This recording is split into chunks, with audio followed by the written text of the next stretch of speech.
Yang mau bermazhab Imam Ahmad bin Hanbal atau Hambali, monggo silahkan. Yang mau bermazhabkan Syafi'i atau Syafi'iyah silahkan. Hanafiyah silahkan, Malikiyah silahkan. Masalahnya sekarang itu bukan mazhabnya lagi yang menjadi masalah. Fanatisme golongan yang menjadi masalah hari ini. Maka yang dimaksud oleh Nabi itu apa? Dalam riwayat yang lain Nabi sampaikan, di akhir zaman itu muncul orang-orang yang fanatisme golongan. Bukan fanatisme Islam. Bukan fanatik terhadap agama, tapi fanatik terhadap golongan. Kita ambil contoh. Kalau Muhammadiyah menjelek-jelekkan Nahdlatul Ulama, kira-kira Nahdlatul Ulama marah apa tidak? Marah. Nahdlatul Ulama menjelek-jelekkan Muhammadiyah, marah apa tidak? Marah. Teman-teman Salafi menjelekkan Muhammadiyah, marah apa tidak? Muhammadiyah marah. Teman-teman Salafi menjelekkan Nahdlatul Ulama, marah tidak Nahdlatul Ulama? Sekarang sebaliknya. Sekarang Nahdlatul Ulama menjelekkan teman-teman Salafi marah apa tidak? Sama. Artinya fanatisme golongan, bukan agamanya. Maka kalau agamanya yang menjadi persoalan, maka akan temu titiknya, dapat titiknya. Tapi yang dipermasalahkan bukan agamanya, tapi yang dipermasalahkan adalah golongan.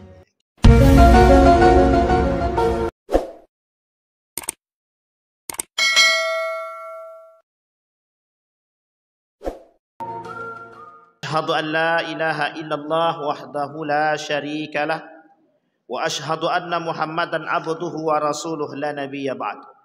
Allahumma salli wa sallim wa barik ala hadzal nabiyil karim.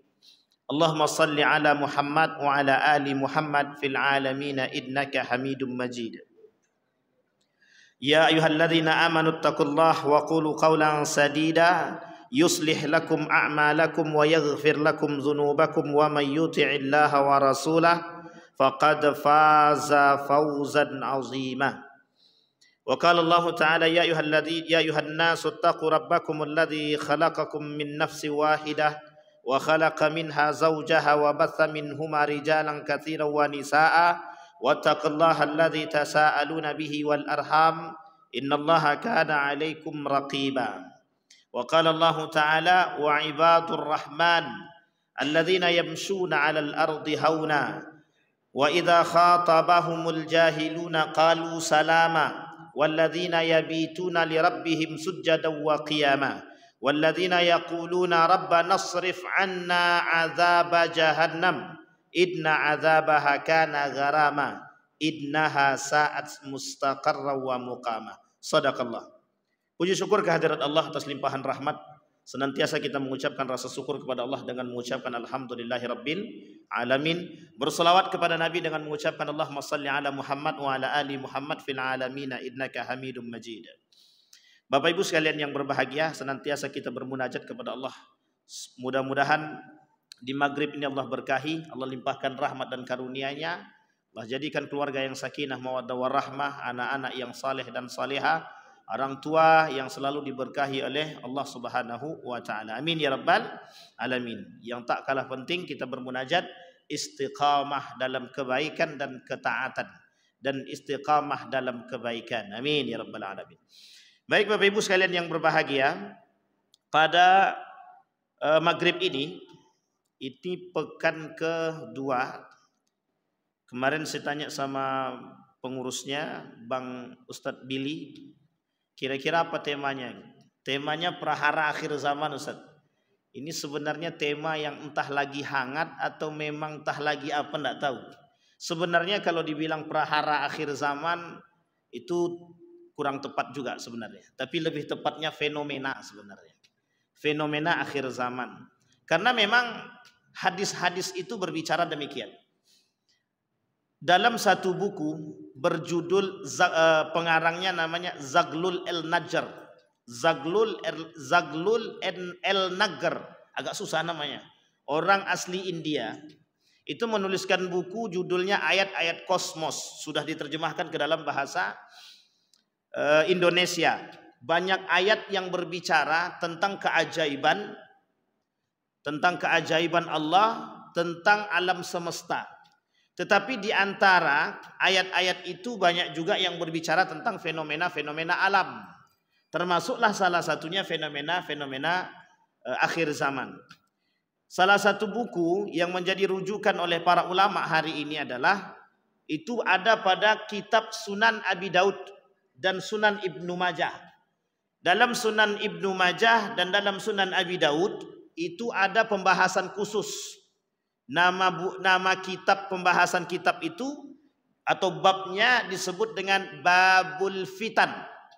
Babul Fitan itu artinya bab tentang fitnah-fitnah. Jadi akhir zaman itu banyak fitnah. Nah, dibahas itu dalam kitabnya Sunan Abi Daud dan Sunan Ibnu Majah itu. Bahkan dalam sebagian kecil itu dibahas di kitab Sahih Bukhari dan Sahih Muslim. Sehingga para ulama-ulama hadis itu juga mempelajari. Kenapa orang saat ini mencoba untuk mempelajari apa yang disebut dengan kejadian-kejadian hari ini tuh kok sepertinya menyerupai seperti apa yang dikatakan oleh baginda Nabi Muhammad SAW. Itu tanda tanya. Ulama hadis mengatakan apa yang disampaikan oleh Nabi itu mustahil tidak terjadi. Apa yang dikatakan oleh Nabi itu mustahil tidak terjadi. Maksudnya apa? Misal. Kata Nabi, kelak umatku terbagi menjadi 73 golongan. Sebenarnya bukan umat Islam saja. Dimulai dari Yahudi, Nasrani dan Islam. Yahudi 71, Nasrani 72, Muslim atau Islam 73. Hadis itu sahih. Tapi sekarang itu bukan 73. Ratusan ribu golongan yang tumbuh dari tubuh umat muslim itu sendiri. Yang selamat cuma satu, Ahlus Sunnah wal Jamaah. Yang ngaku Ahlus Sunnah wal Jamaah siapa? Semuanya. Jadi dari 100 golongan yang bermunculan, atau bahasa kiasannya kita anggap 100 lah gitu. Dari 100 golongan yang mengaku mereka dengan Islam, tapi kelompok-kelompok yang muncul dalam tubuh Islam, itu mereka ngaku semuanya Ahlus Sunnah wal Jamaah itu. Yang nyembahnya, mohon maaf, yang mereka ikut nyembah kuburan juga disebut dengan Ahlus Sunnah wal Jamaah. Yang mereka menyembah, mohon maaf, masih sesajenan, sinkrinitas, itu juga masih Ahlus Sunnah wal Jamaah kata mereka. Yang ngaku bisa bicara dengan Tuhan juga dia mengaku Ahlus Sunnah wal Jamaah. Sekarang pertanyaannya yang benar yang mana Ahlus Sunnah wal Jamaah itu?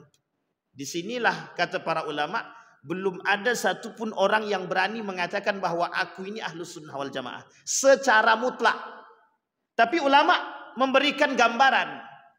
Secara garis besar kata Imam Syafi'i yang disebut dengan Ahlus Sunnah wal Jamaah itu, kalau rukun Islamnya benar, rukun imannya benar, dah itu Ahlus Sunnah wal Jamaah. Pertanyaannya, begitu apa tidak? Ya harus begitu. Kata Syekh Hasim Al-As'ari dalam kitabnya Risalah Ahlus Sunnah wal Jamaah memang begitu. Yang disebut dengan Ahlus Sunnah wal Jamaah itu adalah yang berpegang teguh pada rukun iman dan Islam. Sudah mesti itu. Percaya pada Quran, percaya kepada hadis Nabi, Ahlus Sunnah wal Jamaah. Sekarang pertanyaannya, kalau ada perdebatan di antara itu semua bagaimana Pak Ustadz? Tergantung perdebatannya apa. Tergantung perdebatannya apa. Kalau perdebatannya hanya sebatas pada furu'iyah, itu sebenarnya tidak ada masalah. Oh, furu'iyah saja kok. Yang mau bermazhab Imam Ahmad bin Hanbal atau Hambali, monggo silahkan. Yang mau bermazhabkan Syafi'i atau Syafi'iyah silahkan. Hanafiyah silahkan, Malikiyah silahkan. Masalahnya sekarang itu bukan mazhabnya lagi yang menjadi masalah. Fanatisme golongan yang menjadi masalah hari ini. Maka yang dimaksud oleh Nabi itu apa? Dalam riwayat yang lain Nabi sampaikan, di akhir zaman itu muncul orang-orang yang fanatisme golongan, bukan fanatisme Islam, bukan fanatik terhadap agama, tapi fanatik terhadap golongan. Kita ambil contoh, kalau Muhammadiyah menjelek-jelekkan Nahdlatul Ulama, kira-kira Nahdlatul Ulama marah apa tidak? Marah. Nahdlatul Ulama menjelek-jelekkan Muhammadiyah, marah apa tidak? Marah. Teman-teman Salafi menjelekkan Muhammadiyah, marah apa tidak? Muhammadiyah marah. Teman-teman Salafi menjelekkan Nahdlatul Ulama, marah enggak Nahdlatul Ulama? Sekarang sebaliknya. Sekarang Nahdlatul Ulama menjelekkan teman-teman Salafi marah apa tidak? Sama. Artinya fanatisme golongan, bukan agamanya. Maka kalau agamanya yang menjadi persoalan, maka akan temu titiknya, dapat titiknya. Tapi yang dipermasalahkan bukan agamanya, tapi yang dipermasalahkan adalah golongannya. Maka Bapak Ibu sekalian yang berbahagia, kata Nabi itu fenomena. Bahkan ada salah seorang ulama mengatakan ramalan baginda Nabi Muhammad SAW. Sebenarnya tak cocok dikatakan ramalan. Jadi apa yang disampaikan oleh Nabi dalam hadis-hadis dia tentang fitnah itu semuanya terjadi. Maka kalau tidak terjadi, maka Nabi tidak maksum. Kalau tidak terjadi, perkataan Nabi tidak wahyu. Karena Nabi mustahil mengatakan sesuatu itu kalau bukan wahyu. Wa ma yantiqu 'anil hawa in huwa illa wahyun yuha. Nabi itu tidak mungkin berkata sesuatu kalau bukan itu wahyu. Itu pasti wahyu. Yang disampaikan Nabi itu pasti wahyu. Kalau tidak wahyu, Nabi tak akan sampaikan. Maka Nabi mustahil dusta. Nabi mustahil dusta. Baik Bapak Ibu sekalian yang berbahagia. Hari ini saya coba angkat kitabnya Risalah Ahlus Sunnah wal Jamaah karangan Syekh Hasim Al-As'ari. Dalam kitab ini setidaknya ada 30 poin yang akan menjadi persoalan kita. Nanti kalau kurang kita tambah. Hadis yang berbicara tentang fitnah akhir zaman atau tanda kiamat kecil, itu sebenarnya tandanya banyak. Ada 260-an lebih dalam hadis Nabi itu. Tapi kita coba ambil 30 dulu dari kalangan Syekh Hasim Al-As'ari, pendiri Nahdlatul Ulama.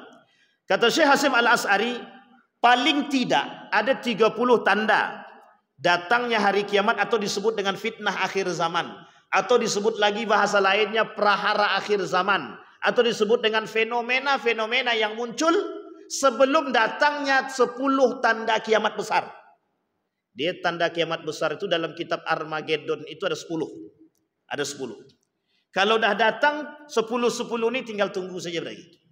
Nomor 1 Dajjal, 2 Nabi Isa turun, yang ketiga Ya'jud Ma'jud, sampai nanti itu. Sampai nanti terakhir ada muncul zalzalah.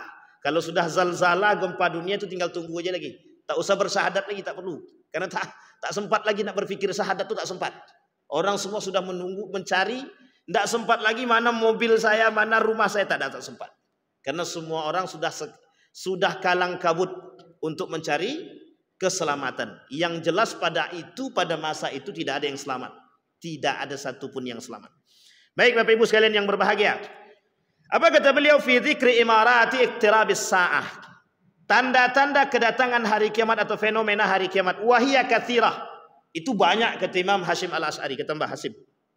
Yang pertama kata Nabi dalam hadisnya, adamul musa'adah wal mu'awanah 'alad din.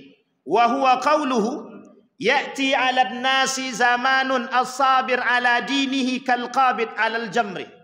Kata Nabi, kelak akan datang satu masa, di masa itu orang-orang tidak lagi akan menolong agamanya. Mereka tak mau menolong agama mereka. Mereka cuek terhadap agama mereka. Mereka tidak punya perhatian terhadap agama mereka. Agama mereka di sini disebut agama Islam, bukan agama yang lain. Kita tidak ngurus agama yang lain. Agama yang lain sudah ada yang ngurus. Sekarang agamanya Islam.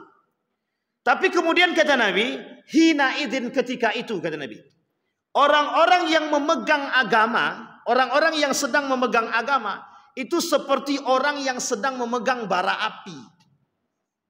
Saking posisinya tidak baik dan tidak nyaman. Sekarang saya tanya nih, kita pernah pada posisi COVID-19. Tahu ya Bapak Ibu ya? Apa perintahnya? Jangan ada yang keluar rumah, pakai masker, pokoknya apapun lah. Suasana genting.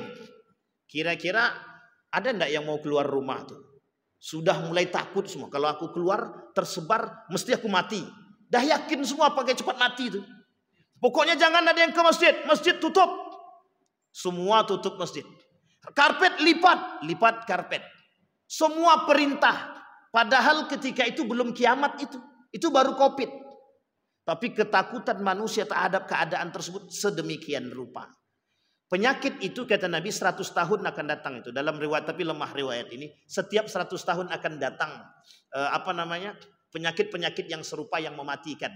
Kalau dulu namanya taun, ada di atas taun itu ada penyakit lain. Kemudian COVID sekarang dan lain sebagainya. Setiap 100 tahun biasanya ada penyakit yang tumbuh. Kemudian kondisi itu membuat kita terkecam, takut semua. Orang akan mencoba berpikir apakah itu rekayasa, apakah itu buatan. Sekarang tidak ada satupun yang berpikir semua yang ada di dunia ini rekayasa Tuhan. Coba bayangkan. Kalau tahu kita rekayasa manusia, kita biasa saja, santai aja. Sekarang kita tahu itu rekayasa Tuhan. Dan ini mesti buatan Allah. Tidak mungkin tidak. Kiamat. Itu mesti Allah yang buat. Pertanyaannya adalah, ketika COVID saja, orang siap-siap cari, mohon maaf, masker itu yang harganya cuma 2.000, jadi 10.000 satu biji. Saking ketakutannya. Berarti orang sudah mempersiapkan. Pertanyaannya adalah, ketika kiamat sudah dijanjikan oleh Allah, itu yang mempersiapkan kiamat itu yang tua-tua saja. Yang sudah, mohon maaf, mendekat ajal. Itu sudah mulai siap-siap itu. Tapi sekarang ada pula yang tua yang tak sadar diri pula. Umur sudah 70 tahun masih juga selingkuh lagi. Itu sebenarnya tidak tahu pula itu kita ngapain itu. Kan kasus di televisi yang baru ini, kakek umur 70 tahun menzinahi cucu sendiri. Nah itu kan kurang ajar pula itu. Artinya apa? Orang tak bersiap. Kiamat tahu mereka pelajari agama, tahu mereka ilmunya, tapi kenapa mereka tidak takut dengan kedatangan kiamat? Yang zina ya tetap zina. Yang judi tetap judi. Yang mabuk-mabukan tetap mabuk-mabukan. Justru sekarang bukan semakin sempit. Bukan semakin sedikit tapi semakin parah. Narkoba semakin merajalela. Katanya bandarnya ditangkap. Tapi bandar ditangkap, narkoba makin merajalela. Itu unik. Narkoba, bandar ditangkap, narkobanya masih semakin merajalela. Sama seperti zina. Prostitusi ditutup. Tapi kenapa orang yang menjual diri semakin banyak? Karena prostitusi online yang terbuka. Yang tutup prostitusi fisik saja. Yang online-nya tidak ditutup. Artinya apa? Ketika di akhir zaman itu, keadaan itu genting. Keadaan itu terlihat hanya orang-orang yang tidak beriman. Maka ketika itu orang yang beriman, mereka akan menjadi orang yang paling aneh. Menjadi manusia yang paling aneh. Kalau dia tak berpegang pada iman dia terjerumus dalam dosa. Tapi kalau dia berpegang pada iman dia terkucilkan. Ini posisi Bapak Ibu yang harus diperhatikan. Orang kelak di akhir zaman itu, orang beriman yang berpegang teguh pada iman itu terkucilkan, terasingkan. Itu otomatis terasingkan sendiri. Tapi kalau dia tidak berpegang teguh pada iman dia mesti terjerumus dalam neraka, terjerumus dalam dosa. Sekarang posisi itu bagaimana? Kondisi dia terjepit. Ke kanan salah, ke kiri salah. Maka ketika itu kata Nabi, jalan luruslah. Ini sebenarnya istilah kiasan. Dalam hadis Nabi itu begini. Berjalanlah lurus. Karena setiap ke kanan dan ke kiri belokan itu ada setan, gitu dia. Itu bahasa kiasan. Berpegang teguhlah kalian kepada yang sudah aku tinggalkan, kata Nabi. Kalau orang yang keluar daripada jalan yang lurus tadi mesti sesat. Begitu bahasanya. Taraktu fikum amrain lan tadillu bikum abadan. Kalau kalian berpegang teguh dengan dua itu tidak akan pernah sesat, kata Nabi. Al-Quran dan Al-Quran dan Sunnah. Hari ini tuh semuanya mau dibuat kabur. Bapak Ibu sekalian yang berbahagia, bukankah itu sudah sunnatullah Pak Ustadz? Ya, sunnatullah. Tapi di balik sunnatullah itu ada manusia-manusia yang mendesain itu. Ada manusia-manusia yang ingin membuat kita umat muslim ini jauh daripada Islam itu. Dan itu disebut dengan by design. Sudah diatur. Meskipun itu sunnatullah. Sekalipun itu sudah janjinya Allah.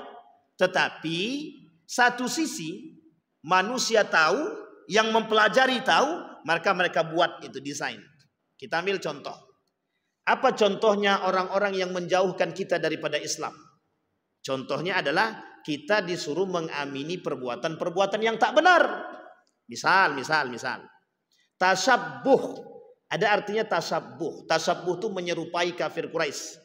Menyerupai Nasrani, menyerupai kafir Quraisy. Misal, ada kebiasaan kaum Nasrani memakai Santa Claus. Memakai topi yang seperti topi-topi Mohon maaf, topi apa namanya itu? Ya topi Santa lah. Warnanya begitulah pokoknya. Kemudian ada namanya bunga. Pohon. Pohon apa namanya itu? Pohon itulah pokoknya. Saya lupa pula nama pohon tuh. Tapi sekarang itu kita disuruh untuk mengamini satu perbuatan. Kita disuruh untuk mengamini satu perbuatan yang sebenarnya perbuatan itu ada kaitannya dengan tasyabbuh. Dan tasyabbuh itu tidak boleh dalam Islam. Man tasyabbaha biqaumin fahuwa minhu. Yang ikut-ikutan dengan apa yang perbuatan kaum Nasrani, kaum Yahudi, dia bagian daripada itu. Itu kata agama kita. Sekarang bagaimana caranya mengamini yang saya sampaikan tadi? Kita disuruh untuk ikut-ikutan memakai pakaian itu. Tapi yang nyuruh siapa? Bukan non-muslimnya. Yang nyuruh siapa? Umat muslimnya. Satu.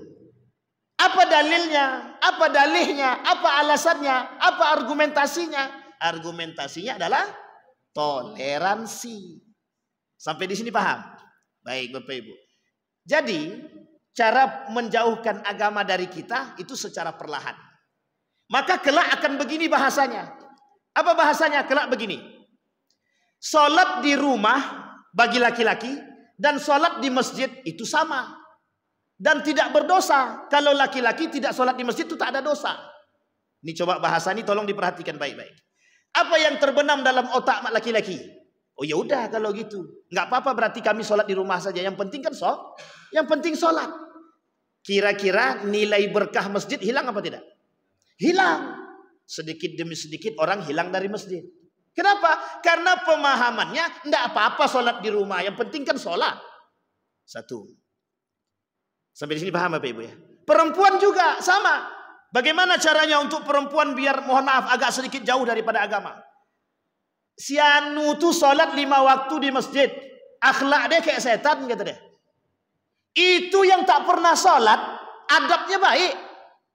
Coba, kira-kira tercuci enggak otak kita begitu itu? Iya juga ya. Kalau gitu ya udahlah gitu. Biasa-biasa aja lah dalam beribadah. Ujung-ujungnya kita disuruh beribadahlah secara biasa-biasa saja. Pertanyaannya adalah perintah agama untuk taat beragama. Perintah Allah kita disuruh untuk semakin kuat dalam beragama. Toh muncul manusia beragamakan Islam bukan non-muslim tapi Islam. Apa kata mereka? Udahlah, biasa ajalah dalam beribadah tuh. Nggak usah terlalu ekstrim-ekstrim betul. Masa orang sholat di masjid kok dibilang ekstrim? Orang pakai kerudung kok dibilang ekstrim? Orang berpakaian jubah kok dibilang ekstrim? Maka dulu ada bahasa yang setiap wanita pakai cadar dan pakai gamis itu mesti teroris. Tengok bapak-bapak yang pakai jenggot, jenggotnya mohon maaf, agak sedikit mengkhawatirkan, itu teroris. Awak sendiri pernah disebutkan teroris. Awak sedang jalan pakai jubah, memang pakai peci, itu teroris tuh kata dia. Awak dibilangnya teroris. Saya bilang sakit. Salahkah? Tak. Dulu kami Bapak Ibu di Jogja itu saya pernah sholat pakai kain sarung. Sholatnya di hari biasa pakai kain sarung. Masuk ke dalam masjid salah satu kampus di Yogyakarta. Pakai kain sarung kita sholat. Apa kata dia? Kau mau sholat apa? Pokok pakai kain sarung kata dia. Mau sholat Jumat kata dia. Dalam benak saya, jadi orang yang pakai kain yang sholat Jumat itu cuma yang pakai kain sarung itu cuma sholat Jumat aja. Selain daripada sholat Jumat itu, ya pakai celana. Coba bayangkan, gaya berpikir itu tidak terlalu bermasalah sebenarnya. Cuman yang menjadi masalahnya apa? Bagaimana cara mereka membangun pola pikir agar kita ini berislam udahlah biasa-biasa saja. Nggak usah terlalu ekstrim. Nah, itu maksudnya. Sehingga ketika kita melihat yang salah, ya udah biasa aja. Nggak usah terlalu ekstrim menghakimi orang. Biasa aja. Berarti orang zina di depan kita ya udah biasa aja. Kan dia manusia juga pasti buat salah. Nanti dibalikkan ke kita. Kau pernah salah tak? Salah kan? Kan tak mungkin juga kami hakimi kau masuk neraka kata dia. Nah, coba bayangkan. Artinya apa? Hanya karena bahasa itu bisa menghilangkan nilai-nilai agama. Sehingga apa?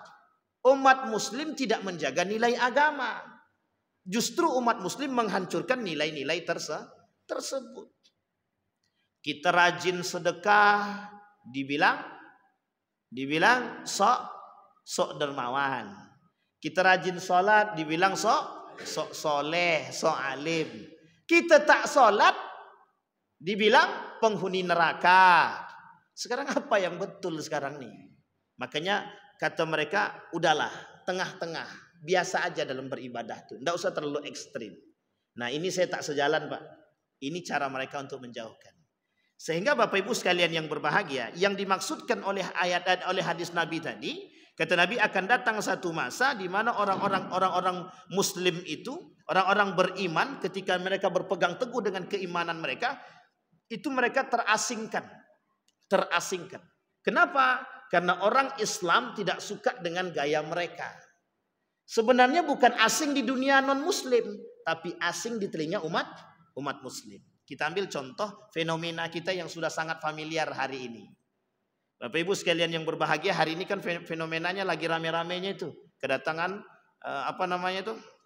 Paulus dan lain sebagainya. Paus. Kedatangan Paus Francisco. Gitu ya Bapak Ibu ya. Baik. Dulu Bapak Ibu, ada namanya Paulus VI namanya. Itu masuk Islam sembunyi-sembunyi. Kenapa? Karena dia tahu kebenaran Islam. Tapi hari ini Bapak Ibu yang ingin kita soroti begini. Saya tidak mempermasalahkan ya Bapak Ibu, orang yang mencium, orang yang mohon maaf cium kening, orang yang jabat tangan, cium tangan, saya tidak mempermasalahkan itunya. Yang saya ingin permasalahkan adalah bagaimana model toleransi yang sesungguhnya dalam Islam. Itu menjadi poin penting kita hari ini Bapak Ibu. Yang kedua, apa sebenarnya misi mereka? Bukan misi non-muslimnya, tapi misi daripada umat muslim yang berada di belakang itu. Apa tujuan mereka? Disitulah bahasa toleransi itu tadi Bapak Ibu.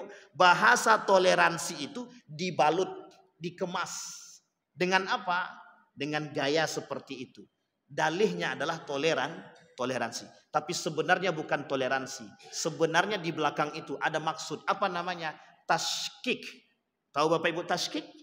Tashkik itu membuat kita ragu dengan agama kita sendiri. Yang kedua, mereka menginginkan kita jauh dari nilai agama itu sendiri. Yang ketiga ada namanya tagrib. Itu kebarat-baratan. Artinya apa? Kita disuruh untuk memuja Eropa. Ini satu sistem yang tersembunyi. Dalam dunia pemikiran ini disebut dengan metode melemahkan akidah. Sampai di sini paham Bapak Ibu? Sehingga respon orang muncul. Ketika respon muncul, majelis ulama datang. Apa kata para ulama? Ya mencium kepala tidak ada masalah. Cium tangannya juga nggak ada masalah. Itu penghormatan. Oke, kita lepas Pak. Karena dalam unsur kemanusiaan, dalam unsur kemanusiaan, masalahnya tempatnya di mana dan sedang seperti apa. Itu menjadi kunci kita hari ini. Makanya kalau bahasa kami namanya Bapak Ibu toleransi kebablasan. Toleransi yang kebablasan. Sekarang pertanyaan saya adalah, siapa mereka? Muslimkah mereka? Muslim. Yang menjunjung tinggi seperti itu muslim atau tidak? Muslim. Yang melakukan perbuatan itu muslim atau tidak? Muslim. Artinya apa? Hari ini dengan kacamata kita terbuka, kita disuruh mengamini perbuatan-perbuatan tasyabuh. Kita disuruh mengamini perbuatan-perbuatan yang menyerupai Nasrani dan Yahudi. Akhirnya apa? Kalau kita sudah mengamini perbuatan tersebut dengan leluasa, program-program mereka, proyek-proyek mereka, proyek-proyek kaum liberal, orientalis untuk merusak agama kita semakin mudah. Itu gambaran yang ingin saya sampaikan Bapak Ibu. Karena gambaran ini sebenarnya yang ditunggu oleh siapapun. Kenapa demikian? Karena cara berpikir kita hari ini sudah dirubah dengan dalih dua saja. Ingat kata-kata saya Bapak Ibu. Yang merubah pikiran kita itu cuma dua. Toleransi, hak asasi manusia. Cuma dua itu Pak senjatanya. Sampai di sini paham Bapak Ibu? Baik. Kalau aku nak mengucapkan itu kan hak aku. Iya memang itu hakmu. Silahkan ucapkanlah. Makanya Bapak Ibu dengan kedatangan, mohon maaf ya, dengan kedatangan Paus Francisco ini itu sebenarnya sedang menjatuhkan fatwa Majelis Ulama Indonesia yang melarang pengucapan selamat Natal.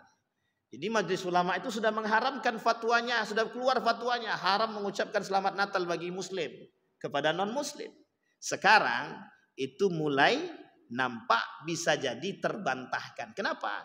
Uang begini saja toleransi ini sebut dengan toleransi kok. Masa mengucapkan selamat Natal aja nggak boleh? Orang cium kepala aja boleh? Orang cium tangan saja boleh? Masa kita bergandeng tangan aja nggak boleh? Masa kita mengucapkan selamat Natal aja nggak bisa? Nggak boleh. Sampai di sini paham Bapak Ibu? Ini dia unsur yang ingin diangkat. Jadi nampak sekarang. Makanya jangan salah kalau di akhir zaman itu nanti Bapak Ibu mudah-mudahan tidak ketemulah dengan akhir zaman. Amin ya. Kalau yang tak ngamin itu berharap dia bertemu. Tapi insya Allah kita tidak akan ketemu. Dengan kiamat itu tidak ketemu. Mudah-mudahan. Amin ya Rabb. Jadi bayangkan Bapak Ibu. Kita disuruh untuk mengamini perbuatan yang salah. Yang tak sesuai dengan kita. Baik. Itu yang pertama. Maka kata Nabi. Ada yang mengatakan begini. Agama Islam itu tidak perlu ditolong. Tapi Allah sebut dalam Al-Quran. Intan surullah yansurkum. Kalau kalian menolong Allah, menolong agama Allah, maka kalian akan aku tolong. Kan begitu? Muncul kelompok-kelompok liberal, Pak. Apa kata kelompok liberal itu? Seperti kelompok-kelompok yang tadi juga. Pokoknya golongan kiri lah. Kita ambil golongan kiri. Jadi memang dalam bahasanya Hasan Hanafi itu namanya golongan kiri namanya. Apa kata mereka? Emang Allah perlu dibela? Emang agama Islam perlu ditolong? Itu bahasanya. Emang Allah perlu dijaga? Nabi kata dalam riwayatnya, ihfazillaha yahfazka. Jagalah Allah, niscaya Allah akan jagamu. Masalahnya gini, mungkin kita jaga Allah? Tidak mungkin. Sama, intan surullaha yansurkum. Yang ngomong Allah, bukan kita. Intan surullaha yansurkum. Pertanyaannya adalah, kalau kau menolong Allah, maka Allah akan menolongmu. Pertanyaannya, Allah lemah kah? Allah lemah apa tidak? Kalau lemah rusak akidah kita, Pak. Kalau sempat ada yang mengatakan Allah lemah, berarti rusak akidah kita malam hari ini. Lemah apa tidak? Oh, mesti tak, karena takut juga lemah akidah kan. Coba bayangkan, apa kata mereka? Perkataan mereka apa? Emang Allah itu lemah? Emang Allah itu butuh bantuan kamu? Kamu tuh siapa? Emang ente perlu menjaga Allah? Emang ente siapa yang mau jaga Allah? Sampai di sini secara nalar, saya coba angkat secara logika. Betul apa salah kalimat ini? Secara logika, betul apa salah? Betul. Tidak mungkin kita jaga Allah, tidak mungkin kita tolong Allah. Sekarang pertanyaan saya, kalau benarlah perkataan tersebut, kira-kira buat apa Allah menurunkan kalimat itu? Buat apa Allah mengatakan kalimat itu? Sekarang pertanyaannya kepada kita, Pak. Orang yang berfikir, berakal akan bilang, oh iya juga ya, ngapain kita bantu Allah? Padahal kalimat dalam hadis Nabi tadi apa? Dalam hadis Nabi, ihfazillaha yahfazka. Jagalah olehmu Allah, niscaya Allah akan menjagamu. Artinya apa Bapak Ibu? Yang kita jaga bukan Allah, yang kita tolong bukan Allah. Tapi apa yang kita jaga?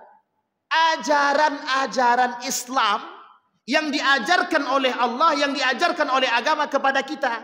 Bisakah kita mempertahankan ajaran itu dalam kehidupan kita? Sederhananya apa? Makan dengan tangan kanan, minum dengan tangan kanan, makan duduk. Itu ajaran paling sederhana. Masuk masjid pakai doa, masuk kamar mandi pakai doa. Kata kaum liberal, ribet amat hidup nih. Makan pun diatur, tidur pun diatur, masuk kamar mandi pun harus diatur.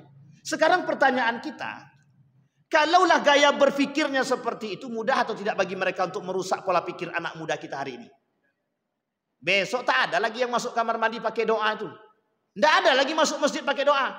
Tinggal masuk pun, artinya apa? Nilai sunnahnya hilang. Nilai sunnah baru. Bagaimana kalau kelak 20 tahun yang datang, 20 tahun yang akan datang, orang tidak mengenal Al-Quran. Orang tidak mengenal sahabat Nabi. Orang tidak mengenal Nabi Muhammad. Orang tidak mengenal malaikat. Orang tidak mengenal Allah. Kira-kira yang rusak apa? Akidah atau sunnah? Kedua-duanya rusak. Coba bayangkan, Pak. Artinya apa? Cara mereka merusak kita terstruktur. Memang sudah menjadi sebuah sunnatullah. Kata Nabi, kelak di akhir zaman Islam itu aneh bagi telinga umat muslim itu sendiri. Bada'al Islam gharib wa sayaudu kama bada'al gharib. Islam datang dengan keanehan, maka dia akan kembali dalam keanehan. Kalimat itu baru koma, belum selesai. Kata Nabi, fatuba lil ghuraba. Maka yang paling beruntung ketika itu orang yang berada dalam keanehan itu. Nah, siapa orang yang aneh di situ? Yang tadi saya sampaikan, orang yang berpegang teguh pada nilai-nilai agama. Pertanyaannya saya adalah, orang yang menjaga nilai, orang yang berpegang teguh kepada nilai agama tadi, dia sedang menjaga Allah apa tidak? Dia sedang menjaga nilai-nilai agama. Sama. Dia sedang menjaga nilai-nilai agama, ajaran agama. Maka bagi mereka ajaran itu tidak hilang. Tapi bagi umat muslim yang lain ajaran itu hilang. Makanya Islam itu ada yang Islam KTP, ada yang Islam beneran. Tak salah kalau ada orang berkata, di Indonesia itu muslim banyak, mukmin sedikit. Mukmin banyak, yang sholat 5 waktu sedikit. Yang sholat 5 waktu banyak, yang sholat di masjid sedikit. Yang sholat di masjid banyak, yang sholat khusyuk sedikit.